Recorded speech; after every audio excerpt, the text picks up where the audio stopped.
Welcome back to the channel, buddy.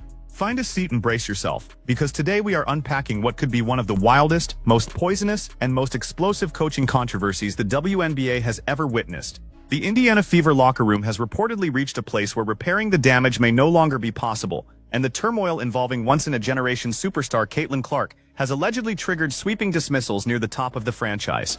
Fans were already furious about the way Indiana's staff had been using Clark, but those complaints may have only scratched the surface.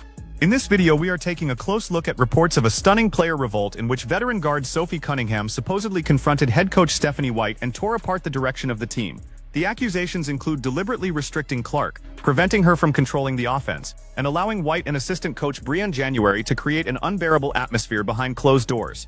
And buddy, this story reportedly goes far beyond one heated locker room confrontation. The fallout was described as so severe, and the alleged mistreatment so obvious, that league executives and Fever ownership were said to have intervened and launched a complete organizational purge.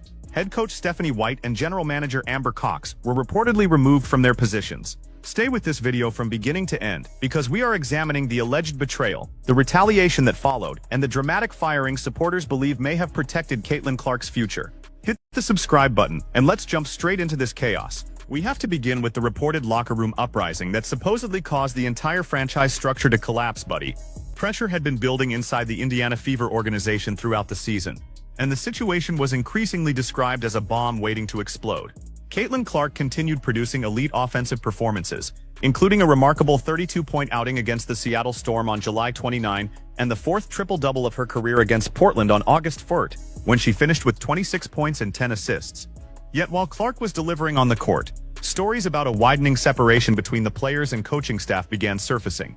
Even then, most people apparently had no idea how ugly the internal conflict had become. That changed when Sophie Cunningham allegedly entered a private team meeting and unleashed everything she had been holding back. According to the circulating reports, Cunningham took direct aim at Stephanie White and assistant coach WNBA January, openly challenging their decisions and accusing the staff of failing Clark at nearly every level. She reportedly argued that the coaches had not created the support system, offensive freedom, or development plan required for a player of Clark's extraordinary ability.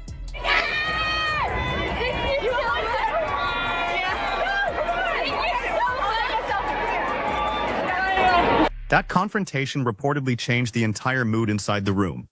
What may have started as a difficult discussion about schemes and accountability quickly became a direct challenge to the authority of the coaching staff. Cunningham was said to have placed the team's internal problems in full view, forcing players, coaches, and executives to confront questions that had been quietly building for months. Her message was reportedly simple. Indiana possessed one of the most dangerous offensive talents in basketball, yet the system was preventing that talent from fully controlling games. Once those concerns were openly voiced, the dispute could no longer be dismissed as ordinary frustration after a difficult performance. It had allegedly become a serious battle over the direction of the franchise, the treatment of its biggest star, and whether the coaches were prioritizing their own authority over the team's ability to win. Yeah, I mean, I thought, we were in foul trouble a lot out here, so we didn't have consistent rotations. We put them to the free throw line. We turned the ball over, got them some easy looks. I think we're better offensively and defensively than we were at that point, finding our way. And so, I think we're both different teams than we were at that moment. But all the attention to detail it has got to be there. We got to take care of the ball. We've got to make sure that we're disciplined in our defensive schemes, and we've got to defend without fouling. What's your take on these anti-trans in women's sports rallies that have been following you guys in Seattle, Portland, and have been reported to come to the next stops in Minnesota? Yeah, I mean, look, I think, anytime there's peaceful protest, that's people's rights, certainly. I think, when we think about the WNBA in particular, we are an inclusive league. We're a league that welcomes. The claims being circulated are deeply disturbing, buddy. Sources allegedly said Cunningham revealed a brutal internal reality. Stephanie White would supposedly accept losing rather than modify her preferred approach and allow Caitlin Clark to truly command the offense. Cunningham reportedly highlighted White's confusing play designs, inflexible substitutions, and unwillingness to change, arguing that those decisions were limiting the league's most valuable attraction instead of empowering her. She also reportedly criticized Breon January for supporting and maintaining that environment, giving credibility to what frustrated fans had been arguing for months, that Indiana's own staff was working against its brightest star. So how did White allegedly respond after being challenged by one of her veteran players? Did she acknowledge the concerns? Did she make peace with Clark or reconsider the offensive structure? According to the reports, absolutely not. White supposedly reacted with fury and chose retaliation rather than reform. Instead of correcting the system, she allegedly imposed what amounted to a revenge-driven ban. During an intensely emotional confrontation, White reportedly pushed both Clark and Cunningham away from team activities and accused them of causing internal disruption simply because they questioned her control. The atmosphere became so hostile that alleged recordings and leaked accounts described Clark and Cunningham as being shut out of the team's trusted inner circle. That was reportedly the moment everything finally broke apart. Clark refused to abandon Cunningham and stood beside her teammate while challenging what they viewed as an authoritarian response from the coaching staff. The locker room was said to have split into opposing sides, coaches fighting to preserve their authority, and two major players demanding a structure that gave the team its best chance to succeed. Once the alleged plan to isolate them became public, the front office could no longer pretend that nothing serious was happening behind closed doors.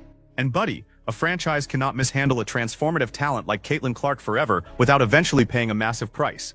The public backlash, the reported threats of reduced roles, and the refusal to modernize the offense allegedly left Fever ownership with no other choice.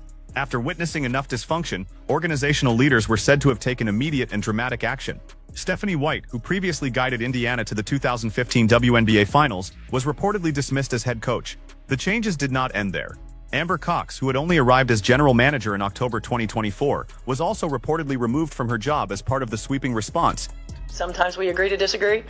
We're able to have difficult conversations. We're able to support one another, and we're able to still go out and work for a common good. And, I think sport is a leader in that way. I think athletics is a leader in that way. We don't all have to believe the same things in order to pull together, in order to support one another. And in that way, I wish that society was a lot more like athletics. And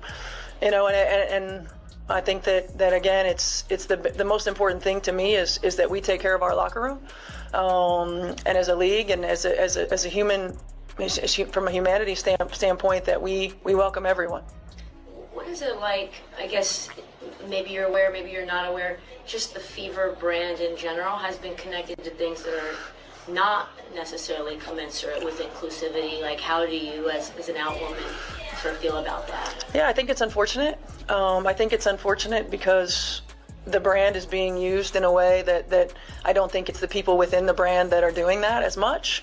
I think that social media has a big influence on that. I think it's a very challenging time, I would say, when so much of the narrative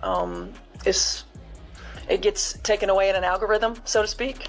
And then that's what we're discussing, and that's what we're talking about. And it's the nature of the beast of where we are right now with social media and with algorithms and with bots and with all of those things, which is why the interpersonal communication, the connecting is so important. What's your stance? What is your stance on men or athletes who test as biological male participating in women's sports? What's your personal stance? Yeah, I mean, I don't know that I would say that I'm educated enough from a scientific standpoint. I don't ever believe. Ownership reportedly decided that a partial correction would not be enough, and instead removed both the coach, accused of enforcing the damaging system, and the general manager blamed for allowing the situation to continue. The reported outcome points to one overwhelming conclusion. Stephanie White lost her position because she would not reshape the team around one of the most powerful offensive forces in basketball. Sophie Cunningham, meanwhile, is being portrayed as the player who risked her own comfort and standing inside the locker room to finally bring an end to the coach's control. Buddy, the irony surrounding this story is almost impossible to ignore.